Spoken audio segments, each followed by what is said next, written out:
What if your greatest act of love was mistaken for treason?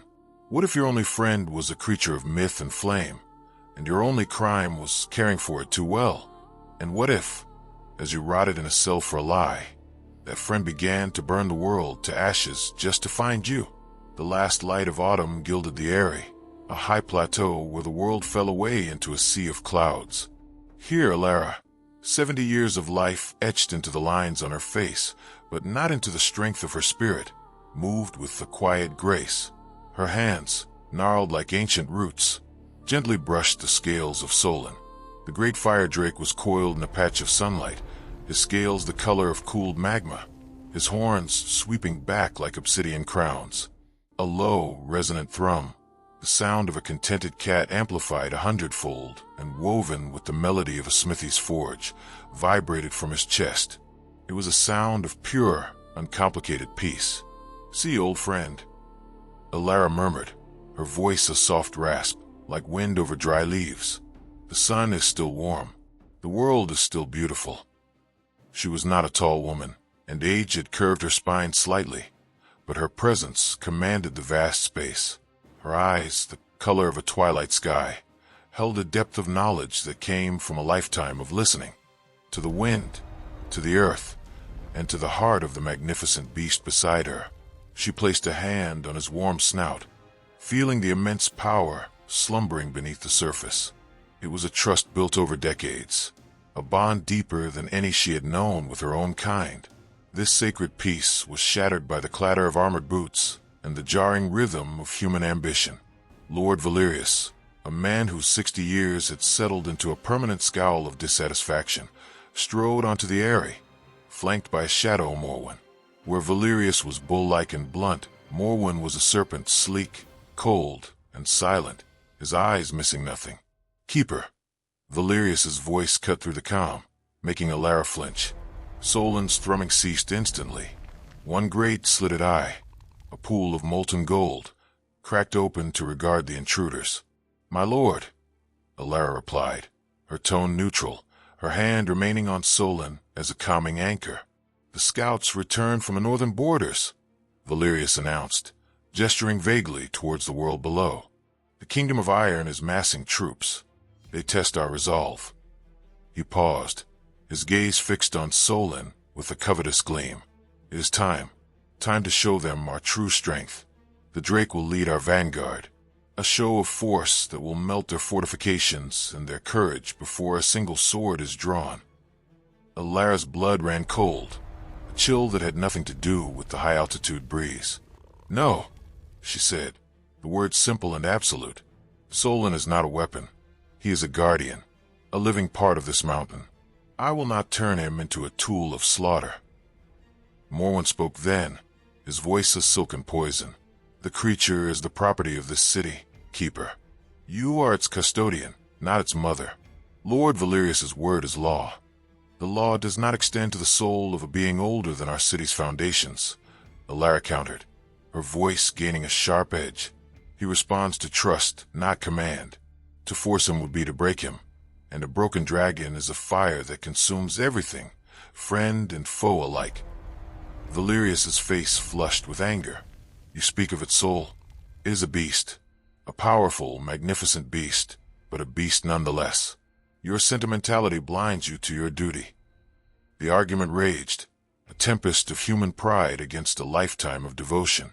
Elara stood her ground, a small, weathered rock against their tide of ambition.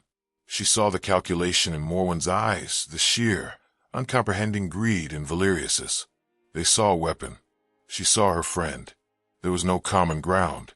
Finally, with a snarl of frustration, Valerius turned on his heel. "You will change your mind, old woman, one way or another." The threat hung in the air, colder than the stone. They left, their departure as jarring as their arrival. The silence they left behind was heavy and wounded. Sölen let out a low, questioning rumble. Elara leaned her forehead against his warm scale. "Do not worry, my heart," she whispered, the tremor in her voice belying her words. "I will not let them harm you." That night, a storm gathered, not of clouds and rain, but of deceit. While the city of Ethel slept, Morwen enacted his plan. using a complex alchemical smoke. He drugged Sölen into a deep, unnatural slumber. With a team of loyalists and heavy chains lined with sorcerous runes to mute the dragon's innate power, they dragged the colossal, limp form from the eyrie and hid him in a secret, warded cavern deep beneath the mountain. They left behind a scene of staged chaos, overturned rocks, scorch marks from a portable brazier, and a single, torn piece of Elara's cloak, planted as the final, damning piece of evidence. The dawn found Elara on her knees in the desecrated eyrie, her world in ruins. The space where Sölen had slept was empty, a void that screamed. Before her grief could even find voice, the guards came. She was dragged before a hastily assembled court in the main square. The air was thick with panic and confusion. Valerius stood on a podium, his face a mask of feigned outrage. "People of Ethel," he boomed, "our protector is gone, stolen from us, and the traitor stands before you." He pointed a trembling finger at Elara. Morwen presented his evidence with theatrical sorrow. He spoke of how he had grown suspicious of the Keeper's defiance, how he had come to the area to check on the Drake, only to find her in the act of setting him loose. The torn cloak, the signs of a struggle she had supposedly staged. It was a masterpiece of lies, woven with just enough truth to be believable. Elara tried to speak, to explain the bond, the impossibility of her betrayal, but her words were drowned out by the roar of the mob, their fear expertly manipulated into fury. They saw their security vanishing, and they needed a villain. The wise, gentle woman they had respected for decades was now a convenient scapegoat. Thief, traitor, the cries echoed, bouncing off the stone walls of the city she had loved. She was declared guilty without a true trial. Her title was stripped. Her few possessions were confiscated. As two guards gripped her arms, Valerius leaned close, his breath hot on her ear. "When you change your mind in the cold and dark, send for me. Tell me where you hid it." Then, she was paraded through the streets, pelted with rotten fruit and curses. The journey to the spire, the high, isolated dungeon tower, was a blur of shame and a profound, soul-crushing sense of failure. Not for herself, but for Sölen. Where was he? Was he hurt? Was he afraid? The heavy iron door of the topmost cell slammed shut, the sound final as a tomb ceiling. The key turned with a grim, metallic clank. The footsteps of the guards faded away. Silence. Elara slumped against the cold, damp stone wall. The cell was bare save for a pile of moldy straw and a bucket. A single, narrow window, barred with iron, showed a small, cruel square of the sky she had once shared with her friend. The wind whistled a mournful tune through the bars. She closed her eyes, the image of the empty area burning behind her eyelids. She had lost everything, but deep in her chest, a small, stubborn ember of hope still glowed. Sölen was alive. She could feel it, a faint pull in her soul, the echo of their bond. And somewhere far in the distance, carried on that mournful wind, she heard it, faint, filled with a confusion that was turning into a desperate, burning rage. A long, low yugultu, a dragon's cry. It was not a cry of freedom. It was a cry of search, and it was getting closer. Silence was the first torturer. It was not a peaceful quiet, but a heavy, suffocating blanket that pressed down on Elara, amplifying the frantic rhythm of her own heart. The cold was the second. It seeped from the granite blocks, a damp, bone-deep chill that her thin tunic could not hope to repel. It was a cold that felt personal, as if the very stones of the spire were in league with Valerius, leeching the warmth and life from her. Time lost all meaning. The square of light from the barred window traversed the floor, marking the passage of hours she no longer cared to count. Her world had shrunk to this, for walls, the scent of mildew and despair, and the gnawing, constant worry for Sölen. Where had they put him? Was he bound? Was he hurting? The thought was a physical pain in her chest, sharper than a hunger or the cold. The clang of the iron bolt breaking the silence was as jarring as a thunderclap. The door groaned open, and a man filled the frame. He was broad and thick-necked, with a face that seemed permanently set in a sneer. This was Boren, the head jailer. His eyes, small and piggish, swept over her with impersonal contempt. "Up!" he grunted, his voice like grinding stones. He shoved a wooden bowl of thin, gray gruel and a crust of hard bread across the floor with his boot. The water in the accompanying clay cup was cloudy. Elara, her joints protesting, moved slowly to retrieve it. Faster, which bore and spat, kicking the bowl just as her fingers touched it, sending the gruel splattering across the straw and filth. "Not so high and mighty now, are we? No great lizard to protect you here." Elara did not look at him. She focused on retrieving the bowl, on salvaging what little food she had. A lifetime of patience, learned from creatures who measured time in centuries, was her only shield. Her silence seemed to infuriate him more than any retort. "Think you're better than us?" He leaned in, his breath foul with cheap ale. "You, who consorted with monsters, you brought this on yourself. The whole city curses your name." Still, she said nothing. She simply sat back against the wall, the empty bowl in her lap, and stared at a crack in the opposite stone. Her defiance was a quiet, internal thing, a fortress he could not breach with his petty cruelties. With a final, disgusted snort, he slammed the door shut, plunging her back into the silence. Despair threatened to swallow her whole. This was to be her life now, a slow, anonymous death in the cold and dark, while Sölen suffered, and the city that had cast her out faced a danger it could not possibly comprehend.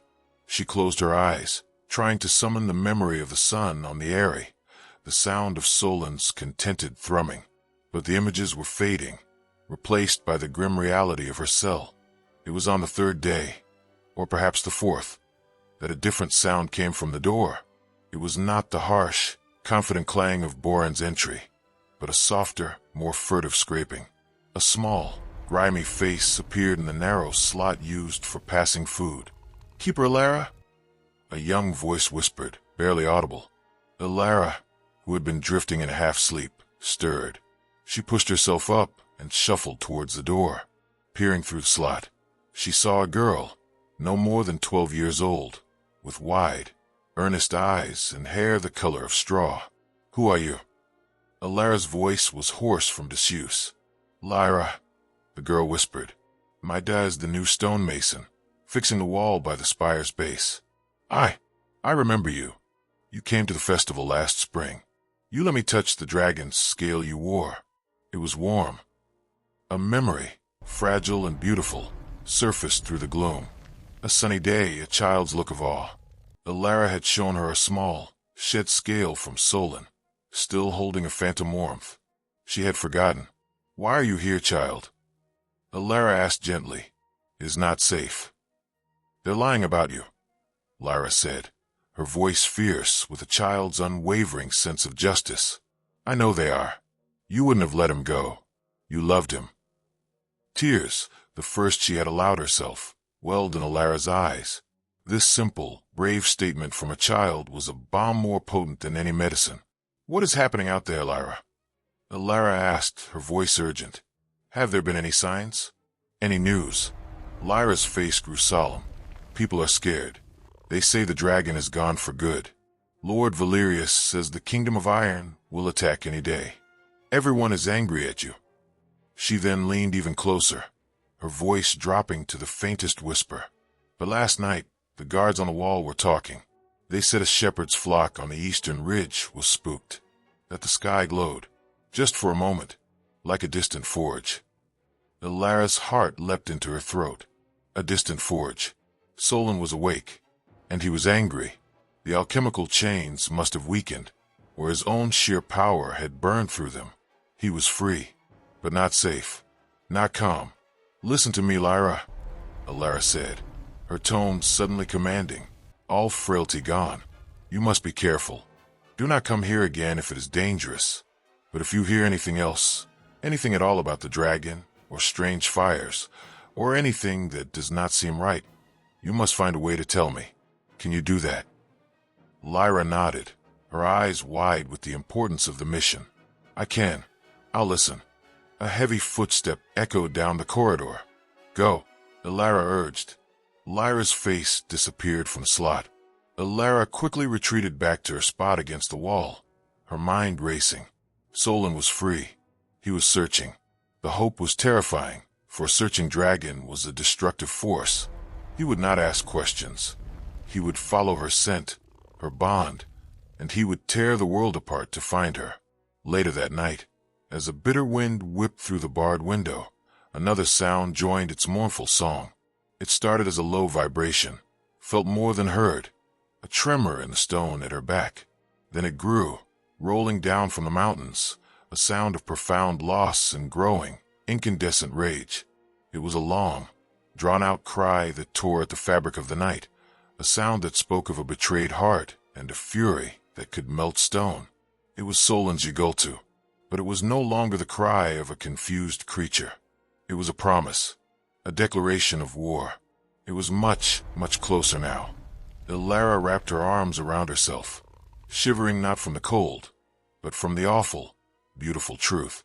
Her punishment had just begun, but her friend was coming, and the world between them would burn.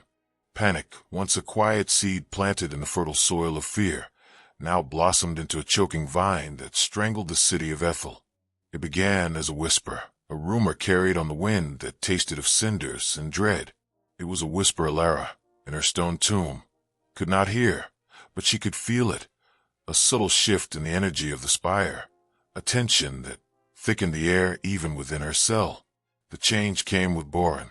His usual routine of petty cruelty was replaced by a harried neglect. His visits became less frequent, his insults more perfunctory. The sneer was still there, but it was now stretched thin over a mask of underlying anxiety. He no longer met her eyes, his gaze darting towards the barred window as if expecting to see some horror materialize in the sky. He was a man who derived power from contained, helpless things, and the world outside was becoming very, very uncontained. It was during one of these rushed, sullen visits that a new face appeared behind him. A younger man, tall and clean-shaven, with the straight-back posture of a soldier, but eyes that held a flicker of something more thoughtful than blind obedience. This was Kale. He stood in the doorway, his helmet under his arm, his gaze taking in the squalor of the cell and the frail, dignified woman within it with a quiet intensity. "Leave her the water, Boren," Kale said, his voice calm but firm. It was not a suggestion. Boren grumbled, shoving the water cup through the slot with unnecessary force. "Coddling traitors now, boy. My orders are to keep the prisoner alive for questioning," Kale replied, his tone neutral, yet it carried an authority that made Boren scowl and retreat. Kale did not leave immediately. His eyes lingered on Elara. She met his gaze, neither pleading nor hostile, simply present. In that moment, she was not a traitor or a witch. She was an old woman in a cell. "The city is on edge," Kale said, the words quiet, almost as if he were speaking to himself. "There are stories." Elara said nothing.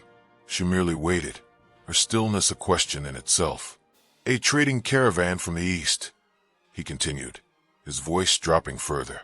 "They arrived this morning, their carts half-burned, their faces pale with a terror I have never seen. They spoke of a fire in the sky that stalked the high passes, of a roar that made the mountains themselves tremble." He paused, his eyes searching her face for a reaction. "They said it was heading west, towards us." A profound sorrow settled over Elara. This was the confirmation. The path of destruction had begun. "He is not a fire in the sky," she said, her voice raspy but clear. "His name is Sölen, and he is looking for me." Kale stared at her, the official story of a freed weapon of mass destruction crumbling in the face of her simple, grievous statement. He saw no triumph in her eyes, only a deep, weary pain. Before he could form a response, a new sound echoed from outside, not the distant, mournful Yugultu of before, but something immediate and terrifying. It was the deep, resonant blast of the alarm horn from the city's highest watchtower. One long, sustained note of pure warning. Invasion. Kale's head snapped up, his soldier's instincts overriding everything else. He gave Elara one last, unreadable look, then turned and sprinted down the corridor, his boot steps echoing urgently. Elara dragged herself to the window. gripping the cold iron bars, straining to see. The square of sky was now tinged with an ominous, flickering orange. Shouts, screams, and the clatter of running feet rose from the streets below. Then came a sound that froze the blood in her veins, a great, rushing whoosh, like the breath of a god, followed by a thunderous impact and the horrific crunch of splintering stone and timber. A wave of heat, faint but unmistakable, washed through the bars of her window. Sölen had arrived. He did not besiege the city. He scorned it. A shadow darker than the night, backlit by his own hellish glow, passed over the spire. Elara caught a glimpse of vast, membranous wings, a tail like a whip of obsidian, and a neck arched in regal fury. Another gout of liquid flame erupted from his maw, striking the western guard tower. The stone did not just blacken. It glowed white-hot and began to slag and melt, defenders and their war machines vanishing in an instant. This was not the strategic strike of a weapon. This was the raw, unbridled rage of a living catastrophe. He was not targeting soldiers or gates. He was burning anything that stood between him and the source of the bond he felt, the cold, stone needle of the spire. Each blast was a question screamed into the night. Where is this HE? Down below, Elara could hear the panicked orders of captains, the twang of ballistae, and the futile ting of arrows bouncing off his armored scales. It was like mosquitoes trying to slay a wolf. Sölen banked in a tight, graceful turn, his molten gold eyes scanning the city. They passed over the spire, and for a heart-stopping second, Elara felt a pull, a recognition deep in her soul. He knew she was here, but the spire was a dense knot of stone and magic, built to contain and confuse. His bond with her was a general direction, not a precise location. His frustration mounted, and with it, his fury. He unleashed his breath on a granary near the walls, sending a pillar of fire and roasted grain 100 feet into the air. The message was clear. Give her to me, or I will reduce your city to glass and ash. Elara sank to her knees, tears of anguish and fury streaming down her face. They were not tears for herself, nor entirely for the people below. They were for him, for the beautiful, gentle soul she had known, now twisted into this instrument of apocalypse by human greed and fear. Each roar was a lash on her heart. Each bloom of fire was a testament to her failure. The first ember had fallen, and now the entire world was beginning to catch fire. The spire was no longer just a prison. It was the epicenter of the storm, and she, the old woman shivering within it, was the only one who held the key to calming it. High in the citadel, insulated from the immediate chaos by layers of stone and privilege, Lord Valerius watched his city burn. The great hall, usually a place of feasts and proclamations, was now a command post echoing with panic. From the panoramic window, the view was one of a waking nightmare. Orange light flickered across his face, painting his fury and fear in stark, shifting relief. They said it was controlled, he roared, slamming a gauntlet fist onto the heavy oak table, making the maps of the city jump.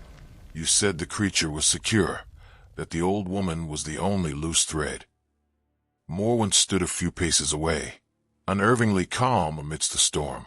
He observed the destruction below with the detached air of a strategist assessing a complex board game. The screams were data points. The fires were tactical setbacks. The creature was secured, my lord, Morwen replied, his voice a silken counterpoint to Valerius's roar. The bindings were of the highest order. Its escape was unforeseen, a testament to its raw power, a power we can still harness. Harness. It's burning my city to the ground. Look at it. Valerius gestured wildly towards a window where another fireball bloomed in the merchant district, which is precisely why we must not panic, Morwen said, turning to face his lord. His eyes were cold, calculating. The people are scared. They need a direction for their fear. Right now, it is directed at the dragon. We must refocus it. Valerius stared at him, his chest heaving. What are you suggesting? The narrative, my lord, is everything. Morwen began, pacing slowly. We told them the keeper freed the dragon. Now, we must show them that she controls it still. that this destruction is not a beast's random rage, but a deliberate, malicious attack orchestrated by her from within her cell. A slow, ugly understanding dawned on Valerius's face. A witch's curse. Precisely. Morwen allowed a thin, bloodless smile. She is not a helpless prisoner. She is a vengeful sorceress, her spirit entwined with the beast. She whispers to it, guides its flames. The people already believe her capable of treason. It is a small step for them to believe her capable of this. The plan was as insidious as it was brilliant. Within the hour, Morwen's most loyal agents were moving through the panicked crowds gathering in the central squares, their voices laced with feigned terror and conviction. Did you see? The flames seek out the guard posts. It's too precise. She calls to it. The witch in the spire curses us all. Why else would the dragon spare the tower? It seeks its mistress. The seeds took root in the fertile ground of fear. The mob, which had once been angry at Elara for losing their protector, now grew terrified of her for wielding it against them. Their fear curdled into a new, more virulent form of hatred. Valerius, now seeing a path to reassert control, embraced the lie. He strode onto a balcony overlooking a main square, his figure projected against the hellish glow of his city. "People of Ethel," he bellowed, his voice amplified by the stone architecture. "You see the wrath she has unleashed. The traitor Elara does not merely consort with the beast, she commands it. Her soul is bound to its fire, and from her prison, she seeks to scour us from the earth." The crowd roared back, a single, furious entity. The witch, death to the witch. Morwen, standing in the shadows behind Valerius, watched with satisfaction. This was better than he had hoped. The dragon's attack was a problem, but it was also an unparalleled opportunity. With Elara painted as the villain, any solution he proposed would be embraced. Valerius raised his hands for silence, his voice dropping to a grim, solemn tone. "We believed a trial and a fair imprisonment were just. We were wrong. There is no reasoning with this evil. There is only one language it understands, absolute force. The creature is tied to her life force. It is the only explanation for its behavior." He paused, letting the implication hang in the smoke-choked air. "Therefore, at first light, the sentence will be carried out. The witch, Elara, will be executed for high treason and sorcery. Her death will break the bond. The dragon will be freed from her influence, and will either flee or become placid, and we will reclaim our protector." A thunderous, bloodthirsty cheer erupted from the square. It was a catharsis, a simple, brutal solution to an incomprehensible problem. Kill the source and the nightmare. Back inside the hall, Valerius turned to Morwen, his confidence somewhat restored. "You are certain this will work?" Morwen gave a slight, elegant shrug. "The bond between them is clearly profound, my lord. Severing it will undoubtedly have an effect on the creature. It may fall into a stupor. It may become disoriented. In either case, it will cease its attack, and our ballistae and mages will have a chance to subdue it properly. This time, we will not use simple chains. We will break its will." He did not mention the other, more likely possibility, that killing Elara would not break the dragon's will, but shatter it completely, unleashing a fury so absolute that nothing would remain of Ethel but a lake of glass. That outcome, while not ideal, would also serve to prove that Valerius had taken decisive action against a great evil. Morwen always had an exit strategy. Down in the stinking silence of her cell, Elara knew nothing of the official decree, but she felt the shift. The cries from the city were no longer just of fear, but of a specific, focused venom, the word which carried on the wind, mingling with the smoke. And then, Lyra's face appeared at the slot, pale and terrified. "Keep her," she whispered, her voice trembling. They're saying you're making the dragon burn the city. Lord Valerius, he said you are to be executed in the morning." The news should have been a final blow, but instead of fear, a cold, clear resolve settled over Elara. They had not just imprisoned her and lied about her. They now sought to make her the scapegoat for their own folly. Her death would not save Sölen. It would doom them all. She looked at Lyra's terrified face. A spark of her old, keeper's authority igniting in her eyes. "Child," Elara said, her voice low and steady, "listen to me very carefully. You must find Amorphous, Kale. Tell him he must choose between his lord's lie and his city's survival. The answer is not in my death. It is in the song." The citadel was a tomb of whispers and fearful glances. Kale moved through its corridors, the Lord's execution order ringing in his ears, a dissonant clang against the memory of the old woman's sorrowful eyes in the cell. "He is looking for me." Her words felt truer than any official decree. The dragon's attack wasn't strategic. It was a frantic, destructive search pattern. He needed space to think, away from the stench of smoke and panic. His feet carried him to the one place in Ethel that always demanded quiet, the great library. It was a cavernous hall of soaring arches and dusty silence, the air smelling of old parchment and beeswax. And at its heart, like a nervous guardian spirit, was Silas. The librarian was a wisp of a man, his shoulders perpetually stooped from a lifetime spent hunched over texts. He jumped, nearly dropping a heavy folio, as Kale approached his desk. "And Master Kale," Silas stammered, pushing his spectacles up his nose. "Should you not be, that is, with the city under attack?" "The city is being governed by a lie, Silas," Kale said, his voice low and urgent. He leaned on the desk, his tall frame casting a shadow over the scattered scrolls. "The keeper, Elara. You knew her." Silas's eyes darted around the empty library. "Knew of her," he whispered. "A remarkable woman. Devoted. Do you believe she would orchestrate this?" Kale gestured vaguely in the direction of the distant roars and crashes. Silas looked down at his hands, his fingers nervously tracing the gold leaf letters on a book cover. "I believe that Lord Valerius wanted the dragon for war. Elara refused. Now the dragon is free and burning the city, and she is to be executed. The sequence of events has a certain logic." "It's the logic of a scapegoat," Kale stated flatly. "The child, Lyra, brought me a message from the spire."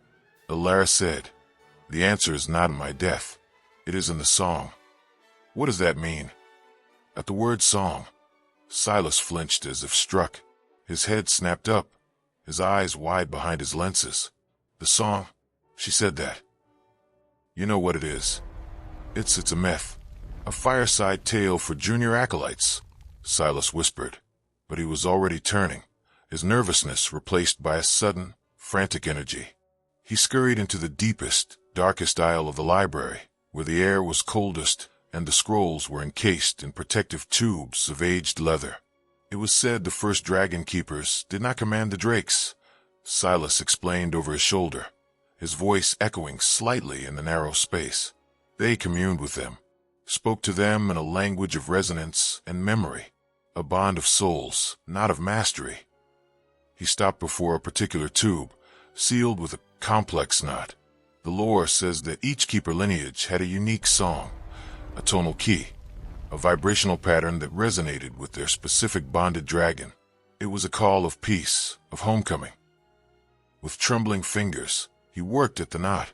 "The songs were lost generations ago. We forgot how to listen, so we learned how to command. We traded harmony for leverage." The knot came loose.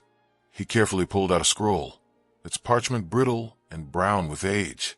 He unrolled it on a nearby reading stand. The script was elegant and flowing, unlike any Kale had seen, but it was the illustrations that stole his breath. They depicted not scenes of battle, but of profound tranquility. A woman, her hands raised not in command, but in offering, stood before a majestic dragon. Whirls and patterns of light, annotated with intricate musical notations, flowed between them. "This is the canticle of the heart scale," Silas said, his voice filled with awe. "It's not a song you sing with your voice alone. It's a song of the soul. It requires a mutual vulnerability. It can soothe a raging dragon, but only if the dragon chooses to be soothed. It cannot be forced." Kale stared at the ancient script, the truth dawning on him with horrifying clarity. Valerius and Morwen, they don't want to soothe it. They want to break it. They're going to kill the one person who might have a chance to calm it. And in doing so, they will unleash its rage completely. Precisely. Silas wrung his hands. The bond is a two-way conduit. Severing it violently, it would be like cutting the anchor line of a ship in a hurricane. The dragon's mind, its spirit, would be utterly unmoored. The destruction we have seen so far would be but a prelude. The weight of the knowledge settled on Cale's shoulders, heavier than any armor. This was no longer a question of following orders. It was a choice between participating in the suicide of his city or committing treason. Can she still do it? Cale asked, his voice hard. Can she sing this song? The scroll says the bond must be intact, Silas said, tapping the parchment. And it must be sung from a place of truth and peace, not fear or coercion. Can a woman facing execution find such peace? I do not know, but I know that without it we are all dead. A sudden crash, much closer than before, shook the library, sending a shower of dust from the rafters. Sölen was tightening his circle. Cale's decision was made. The path was clear, and it led directly against his lord. Keep this safe, he told Silas, nodding at the scroll, and pray that an old woman in a dungeon remembers a song she has not sung in a lifetime. He turned and strode from the library, not towards his post, but into the chaotic, firelit streets. He had to find Finn, the Demercisi. He needed allies. The time for observation was over. The race to save the keeper, and the city from its own leaders, had begun. The air in Ethel was no longer just smoke. It was a physical presence, a gritty, acrid fog that clawed at the back of Cale's throat. The rhythmic, panic clang of the alarm bell was the city's dying heartbeat. He moved through the streets not as a guardsman, but as a fugitive in his own city, his helmet discarded, his official tabard hastily concealed beneath a dusty cloak. His destination was the forge of Finn, the city's master blacksmith. It was not on any main thoroughfare, but nestled in a lower district where the buildings leaned against each other for support, their timbers now trembling with each of Sölen's earth-shaking roars. The heat from the dragon's fires was a mockery of the forge's honest warmth. He found the smithy not abandoned, but fiercely active. Finn, a bear of a man with arms corded with muscle and a face smudged with soot and sweat, wasn't forging weapons for the guard. He and his apprentices were reinforcing the doors and shutters of the surrounding homes, their hammers beating a frantic, defensive rhythm against the symphony of destruction. Finn, Cale called out, pulling back his hood. The smith looked up, his eyes narrowing. He respected Cale as a soldier, but the tension between the people and the Lord's guards was a taut wire. Cale, shouldn't you be on the walls, dying for a lie? The bluntness of it struck Cale like a physical blow. You know, everyone with half a brain and two eyes knows. Finn grunted, slamming a heavy beam into place against the doorframe. The dragon isn't attacking, it's searching. It's heading for the spire. Valerius is feeding us to the flames to save his own pride.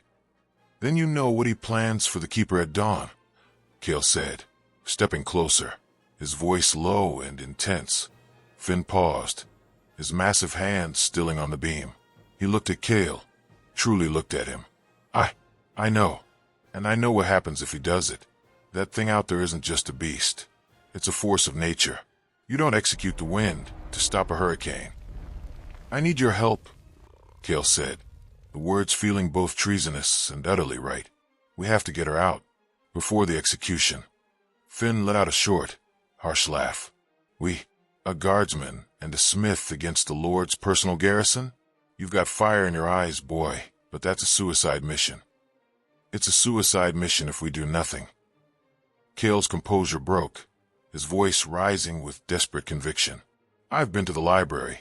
I've spoken with Silas. The keeper isn't controlling the dragon. She's bonded to it. There's a way to calm it, an old way. A song.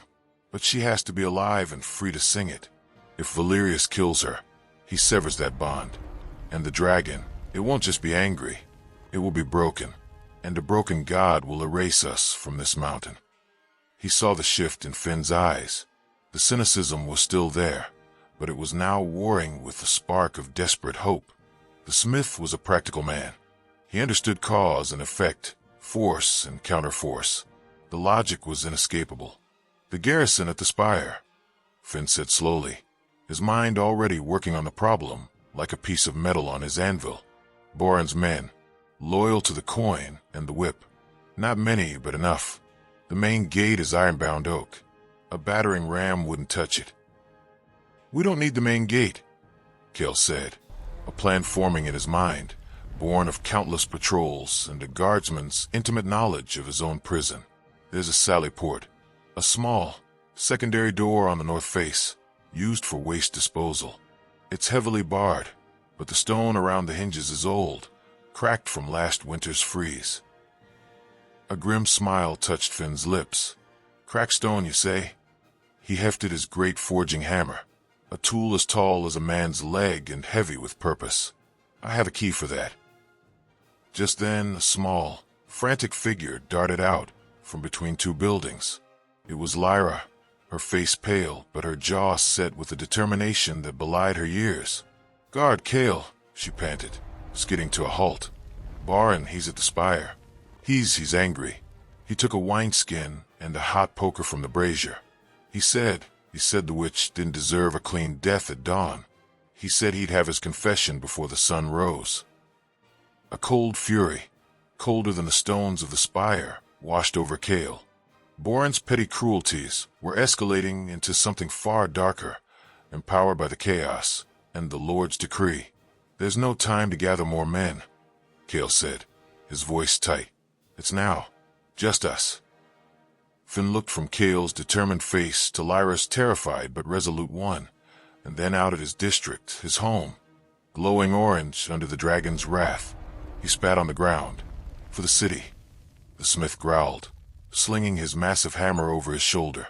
And for the truth. The three of them, the guardsman turned traitor, the pragmatic smith, and the brave child, melted back into the smoky, chaotic shadows. They were not an army. They were a spark of defiance. Their mission was no longer just about saving an old woman. It was a race against a torturer's poker, a desperate gamble to offer a song to a hurricane before the storm consumed them all. The air around the spire's base had become a strange, magnetic field of dread and spectacle. Drawn by the execution decree and the dragon's tightening siege, a crowd had gathered, a chaotic mix of terrified citizens, battle-weary guards, and those simply too lost to be anywhere else. They were a sea of pale, upturned faces, illuminated by the hellish glow from the burning city districts. Into this sea of despair, a single, bent figure waded. Yara, the woman the children called mad and the adults ignored. Her hair was a wild tangle of white, her clothes little more than rags, but her eyes burned with a lucidity that saw beyond the smoke and stone. She moved with an unnerving purpose, climbing onto the base of a shattered market stall, her voice cutting through the din not with a shout, but with a clear, carrying chant. When the crown is stained with the liar's mark, and the people huddle in the dark, wings of fire shall scour the stone, to claim the one who stands alone. The crowd stilled, turning as one. Some muttered, making warding signs against madness, but others, their nerves frayed to nothing, listened. Her words had the eerie, rhythmic cadence of an old, forgotten truth. "Old mother, this is no time for rhymes," a man yelled, his voice cracking with fear. Yara's gaze swept over them, piercing and ancient. "Is it not? The crown." She thrust a gnarled finger towards the citadel. "Is stained. Our Lord's word is a lie, and it has brought the fire upon us." A fresh roar from Sölen, closer than ever, punctuated her statement like divine punctuation. She continued, her voice rising, weaving a tapestry of doom and salvation. The keeper's heart and tower bound. Here's the lost and mournful sound. Not with steel, nor with flame, shall you end this bloody game. Kale, Finn, and Lyra, moving like shadows along the edge of the crowd, halted. They watched, transfixed, as the old woman held the mob in her thrall. "What is she doing?" Finn grumbled, hefting his hammer. "We don't have time for this." "Wait," Kale said, his hand on the smith's arm. "Listen." Yar's eyes seemed to find Lyra in the crowd, a knowing look passing between the ancient seer and the young girl. She then turned her burning gaze back to the multitude. You think killing the old woman will save you? You think more blood will quench this fire? You are fools. You seek to cut the root, not understanding it is the only thing holding the tree from falling upon your heads. She raised her arms to the sky, to the spire, to the circling shadow of doom. Only the Keeper's ancient song can right the everlasting wrong. A melody of trust and soul shall make the wounded creature whole. A ripple went through the crowd. The word song landed differently here, among the superstitious and the desperate, than it had in the quiet library. It felt like a key. It felt like hope. The song, people whispered. What song? The one we made her forget. Yara shrieked, her voice cracking with a passion that bordered on the divine. The one we traded for chains and commands. She does not control the beast with the witch's curse. She speaks to its heart with the Keeper's melody. And you would silence the only voice that can calm the storm. The effect was electric. The bloodthirsty fervor that Valerius had whipped up began to curdle, transforming into a deep, uncertain murmuring. The execution no longer seemed like justice. It seemed like a catastrophic mistake. Yara had not just recited a prophecy. She had reframed the entire conflict. Elara was not the cause. She was the only possible cure. From their vantage point, Kale saw the shift. The guards at the spire's main gate, who had been holding back the crowd, now looked uneasy, their loyalty wavering under the weight of the madwoman's potent truth. She's buying us time, Kale whispered, awe in his voice. She's giving us a chance. Lyra tugged at Kale's cloak, her eyes wide. The song. Elara tried to tell me. She said the answer was in the song, but she didn't know the words anymore. She said they were lost. Finn nodded grimly towards the sally port, now less guarded as the soldiers' attention was fixed on Yara and the restless crowd. Then let's get to her before Borin makes sure she can never remember them. The madwoman's prophecy had done its work. It had sown doubt where there was certainty, and hope where there was only despair. As the trio slipped away towards the tower's north face, the crowd's angry shouts were slowly being replaced by a single, rising question, a plea directed at the soldiers and the heavens. The song. What about the song? The stage was set. The people were no longer a mob for the execution. They were an audience waiting for a salvation they did not yet understand. And high above, in her cell, the only one who could perform it was running out of time. The world had shrunk to the four walls of her cell, the air thick with the scent of smoke and her own despair. But for Elara, the true prison was the bond she shared with Sölen. Each blast of his fury was a searing brand against her soul.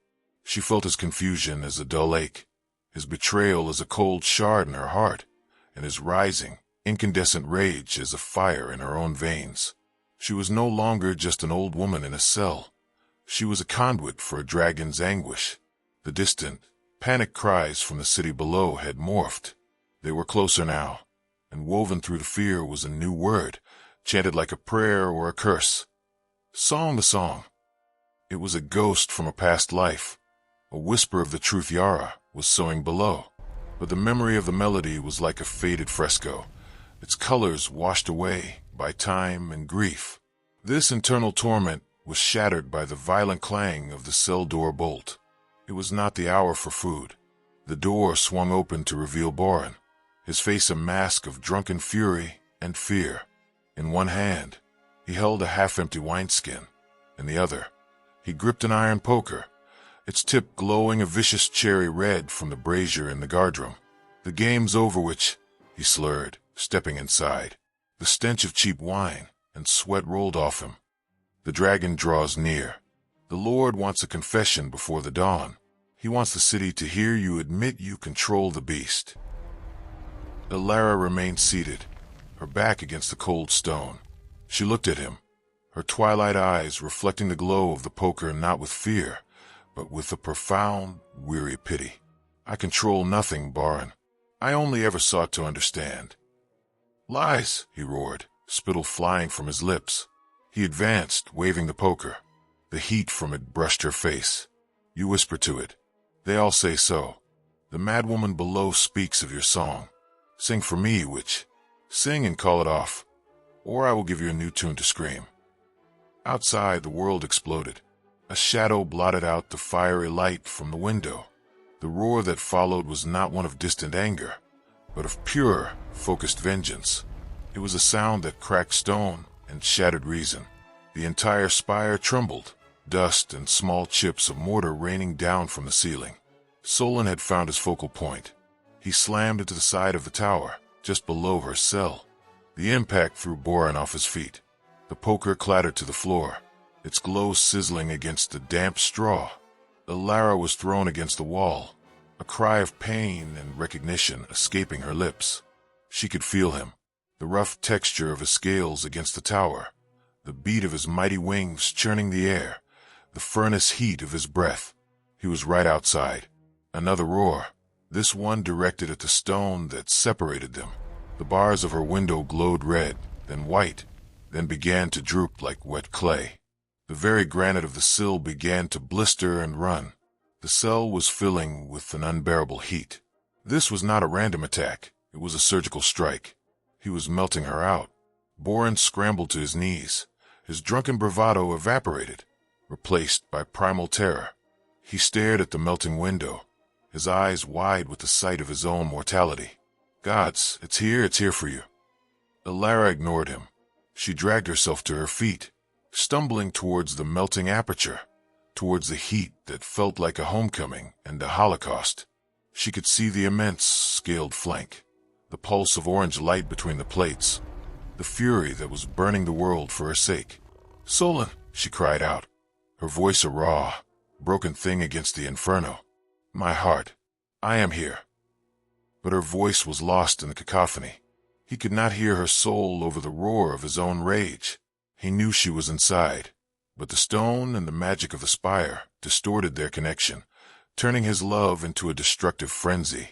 This is my fault, she thought, the realization a colder pain than any poker. I taught him trust, and they taught him betrayal. And now his love has become a weapon. Boran, in his blind panic, saw her move towards the window. He misinterpreted her action as a summoning. With a yell of sheer terror, he lunged for the fallen poker, his only weapon against the supernatural horror at the window. You called it. I'll silence you, he screamed, raising the glowing iron to strike her exposed back. In that moment, the world narrowed to the space between the dragon's wrath outside and the man's brutality inside. Elara was trapped between two forms of destruction, both born from the same lie. She closed her eyes, not in fear of the poker, but in a final, desperate effort to reach through the fire and the fury to the wounded soul of the creature she loved. The memory of the song remained elusive, a shadow. All she had left was the truth of her heart. I am here, she whispered again, a sob and a promise, as the heat from the window seared her skin and the shadow of the poker fell over her. The sally port was not just a door. It was a wound in the spire's flank, a scar of cracked masonry and rusted iron. The cacophony from above, the dragon's world-shattering roars, the sizzle of melting stone, was a terrifying drumbeat to their mission. Here, Kale hissed, pointing to the deep fissures radiating from the hinges. Finn didn't waste a word. He spat on his hands, gripped his massive hammer, and with a grunt of focused power, he swung. The impact was a thunderclap that rivaled the chaos above. The old stone around the top hinge splintered, shedding fragments like dry skin. Again, Kale urged, his sword drawn, his eyes scanning the smoky perimeter for guards. The distraction Yara had provided was holding, but it wouldn't last. Crack! Another blow. The lower hinge groaned, its iron bolts bending inward. Finn, sweat streaming through the soot on his face, set himself for a third swing. This one was not aimed at the stone, but at the iron bar sealing the door itself. Stand clear, he roared. The hammer fell. With a shriek of tortured metal, the bar snapped, and the heavy, oak-reinforced door burst inwards, hanging crookedly from its ruined hinges. The air that rushed out was a foul breath of mildew, despair, and now, the unmistakable scent of superheated stone. The sound of Sölen's assault was deafening from within, a constant, terrifying vibration. "Lyra, stay here," Kale commanded, but the girl shook her head, her small face set with the stubbornness that mirrored the old keeper's. "You'll need me to find the way. It's a maze inside." She was right. The lower levels of the spire were a warren of empty cells and dripping corridors. They took the spiraling stairs 2 at a time, the heat increasing with every step. The stone walls were warm to the touch. The roar that echoed down the stairwell then was different. It was not just fury, it was pain. A human scream, abruptly cut off, followed a moment later. Kale and Finn exchanged a grim look and surged upward. They burst into the corridor leading to Elara's cell, to a scene from a nightmare. The cell door was open. The air wavered with heat. Inside, Boren was on the floor, his clothes smoldering. The man was not dead, but curled in a fetal position, whimpering, his eyes vacant with a terror that had broken his mind. The source of his madness stood by the window. Elara was silhouetted against an inferno. The entire window was a gaping maw of molten stone and dripping iron. Beyond it, the immense, scaled body of the dragon blotted out the sky, its heat baking the room. But Elara was not trying to escape. She stood with her hands pressed against the blistering hot stone of the wall, her head bowed, speaking in a low, continuous murmur, a desperate litany against the roar. "Sölen, my heart, be still. I am here. I am safe." She was trying to calm him with the only thing she had left, her presence. But it was not enough. The dragon, sensing her but unable to reach her, interpreted the barrier as a cage, and his fury intensified. He drew back his head, a new fire building in his throat, aimed directly at the weakened wall. "He's going to bring the whole tower down." Finn yelled over the din. Kale didn't think. He acted. He rushed into the cell, ignoring the blistering heat, and grabbed Elara's arm. "Keeper, we have to go. Now." She turned to him, and the look in her eyes was one of profound, heartbreaking clarity. "I cannot leave him like this. If I flee, he will hunt me through the ruins and kill everyone in his path. Then we make him follow." Kale insisted, pulling her gently but firmly away from the wall. "We get you to the square, to the open, where you can face him, where you can sing your song." The word "song" finally broke through her trance of despair. She stumbled back from the window, allowing Kale and Finn to support her. As they passed Boren's shivering form, Finn gave a grunt of disgust but slung the broken man over his massive shoulder with a single heave. Even he doesn't deserve to be melted into the floor.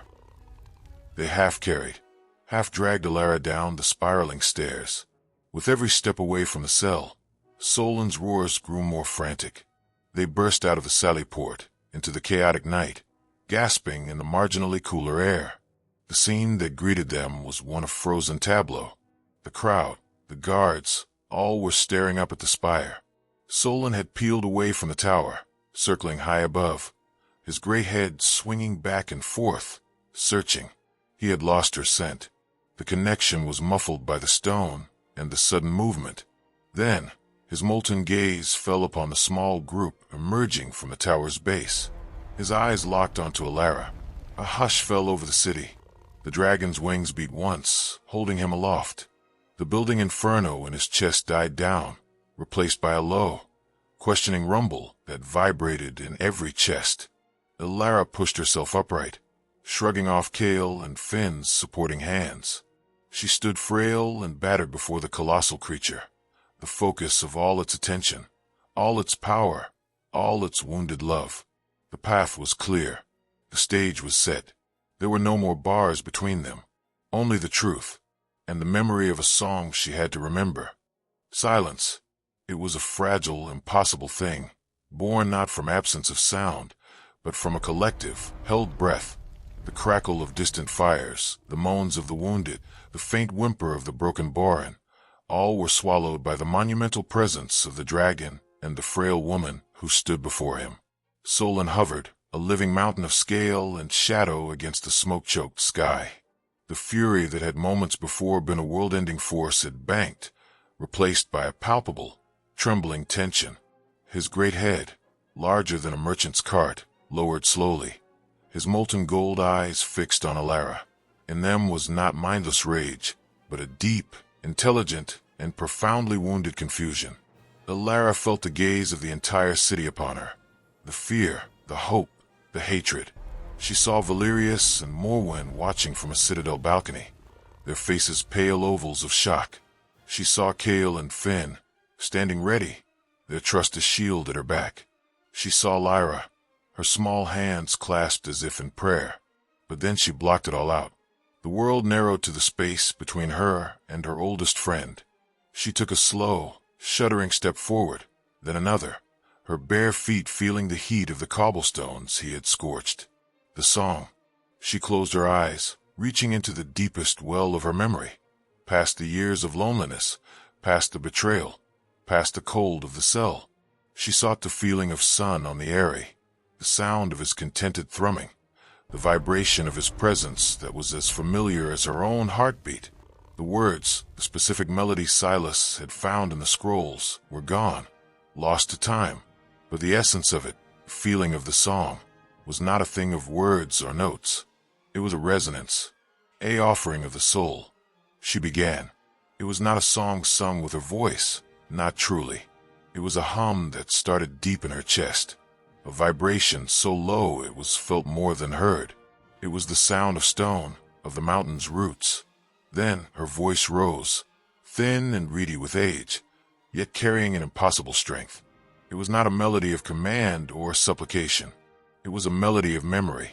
She sang of the first time she had met him, a hatchling, all awkward limbs and curious eyes. She sang of the trust that had grown, slow and steady as the growth of a forest. She sang of shared sunsets and silent understandings. She poured into that wordless tune the grief for his pain, the sorrow for the betrayal he had suffered, and the unconditional, unwavering love that had never, for a single moment, faltered. She opened herself completely, making her soul a clear pool for him to see. There was no lie, no hidden thought of control or fear. There was only the truth. I am here. I am sorry. I love you. The sound washed over the square. It was not loud, but it permeated everything, a balm on the raw nerves of the city. People felt their own fear begin to ebb, replaced by a strange, profound awe. Sölen responded. A tremor ran through his colossal body. The fierce light in his eyes softened. The low, warning rumble in his chest faded into a different sound, a deep, resonant thrum that harmonized with her song. It was the sound of the eyrie, the sound of peace. He descended, his vast wings folding with a soft, leathery rustle. He landed in the square with a ground-shaking gentleness, his great head lowering until his massive snout was mere feet from Elara. The heat radiating from him was no longer the blistering heat of the forge, but the comforting warmth of a hearth. Tears streamed freely down Elara's face now, cutting paths through the grime. She reached out a trembling hand and placed it on the warm, rugged scale between his nostrils. The connection, so long distorted by stone and lies, snapped into perfect, crystalline focus. A collective sigh seemed to pass through the crowd. The danger was over. The storm had passed. In that moment of perfect reconciliation, the spell of Valerius's rule was broken. The crowd's gaze shifted from the dragon and the keeper to the citadel balcony. The silence was now accusatory. Kale did not hesitate. Arrest Lord Valerius and his advisor Morwen for treason against the city and the attempted murder of its only true protector. There was no resistance. The guards, their spirits broken and their eyes opened, moved to obey. Morwen was captured trying to flee through a servant's passage. Valerius offered no fight, his ambition finally crushed under the weight of his own catastrophic failure. Elara paid no mind to the political upheaval. She rested her forehead against Sölen's scale, her song fading into a soft, contented whisper. He let out a soft, steaming breath, a sound of pure, weary relief. They stood there together, the old woman and the ancient dragon. In the heart of the broken city, they had both, in their own ways, saved. The path ahead was one of healing, for the walls of stone and the hearts of people. But for now, in the quiet aftermath, nothing else mattered. The keeper had sung. The dragon had listened, and the bond, tested by fire and betrayal, had held true. They were free. Thank you for watching. First of all, the stories we tell are either entirely fictional or inspired by real events. If you have any stories you'd like to share with us, let's chat in the comment section. If you liked our story, we'd appreciate it if you gave our video a like. Don't forget to subscribe to the channel and turn on notifications to stay updated on our next videos. You can check out the playlist created for other stories on our channel in the card section at the top right. See you in the next video.